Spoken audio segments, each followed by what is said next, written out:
నమస్తే అండి అందరికీ. సమస్యకు మూలం వశీకరణం.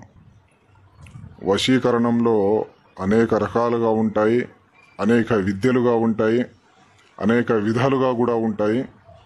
ఇందులో ప్రధానంగా కొన్ని వశీకరణాలు ప్రత్యేకంగా మనం దగ్గరుండి చేపించుకోవచ్చు.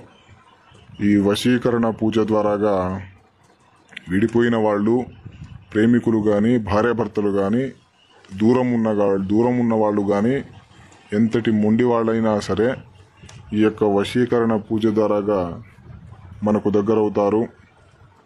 అలాగే వశీకరణంలో కొన్ని విధాలుగా ఉంటాయి, కొన్ని రకాలైనటువంటి మంత్రాలు కూడా ఉంటాయి. ఈ మంత్రాలను జపించి కూడా మన వాళ్ళను మనం దగ్గర చేసుకోవచ్చు. అలాగే వశీకరణంలో ప్రధానంగా కొన్ని సూచనలు కూడా ఉంటాయి. వాటిని శిరస వహించి పాటించి ఈ యొక్క మంత్రాన్ని జపించి మన సొంతం చేసుకోవచ్చు. అలాగే మా యొక్క ఈ వీడియో మీకు నచ్చినట్లయితే లైక్ చేయడం మాత్రం మర్చిపోకండి. వెంటనే సబ్స్క్రైబ్ కూడా చేసుకోండి. ఎందుకంటే ముందొచ్చే మా వీడియోలు కూడా మీకు అనుకూలంగానే ఉంటాయి. మీ